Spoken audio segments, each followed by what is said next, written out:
நெல்லையில் முத்துராமலிங்க தேவர், நேதாஜி சுபாஷ் சந்திர போஸ் ஆகியோர் குறித்து அவதூறாக பேசியவரை கைது செய்ய வலியுறுத்தி ராமநாதபுரம் மாவட்டம் முதுகுளத்தூரில் ஆப்பநாடு மறவர் சங்கத்தினர் கண்டன ஆர்ப்பாட்டத்தில் ஈடுபட்ட நிலையில் போலீசாருடன் தள்ளுமுள்ளு ஏற்பட்டது.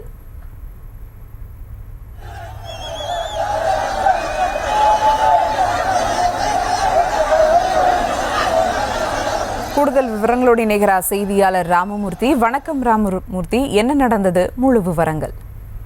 நிச்சயமாக, அதாவது திருநெல்வேலியில் முத்துராமலிங்க தேவர் மற்றும் சுபாஷ் சந்திர போஸே ஆகியோரை அவமரியாதையாக பேசியவர் கைது செய்ய வேண்டும் என முதுகுளத்தூரில் ஆப்பநாடு மறவர் சங்கம் சார்பில் கண்டன ஆர்ப்பாட்டம். இதில் போலீசுடன் தள்ளுமுள்ளு ஏற்பட்டது. திருநெல்வேலியில் கடந்த சில நாட்களுக்கு முன்பு ஒரு கூட்டத்தில் முத்துராமலிங்க தேவரையும் சுபாஷ் சந்திர போஸையும் அவமரியாதையாக செந்தில் என்பவர் பேசியுள்ளார். செந்தில் மீது வழக்கு பதிவு செய்யப்பட்டு இதுவரை கைது செய்யப்படவில்லை என கூறுகின்றனர். ராமநாதபுரம் மாவட்டம் முதுகுளத்தூரில் ஆப்பநாடு மறவர் சங்க சார்பில் கண்டன ஆர்ப்பாட்டம் முதுகுளத்தூர் பேருந்து நிலையம் முன்பு நடத்தப்போவதாக அறிவித்துள்ளனர். இந்த ஆர்ப்பாட்டத்துக்கு காவல்துறையினர் அனுமதி அளிக்கவில்லை.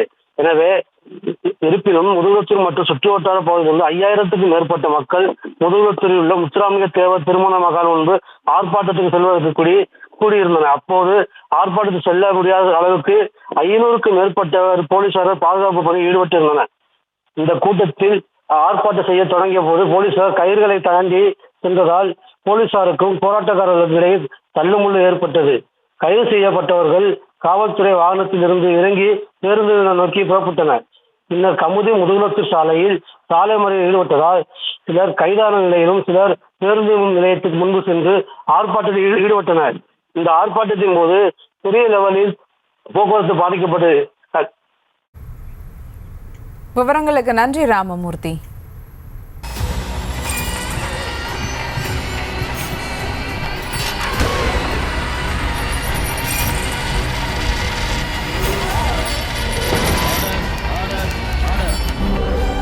நிகழ்தகவு குற்றங்களின் மறுபரிமாணம். நாள்தோறும் இரவு 10 மணிக்கு இணைந்திருங்கள் நமது நியூஸ் தமிழ் தொலைக்காட்சியோடு.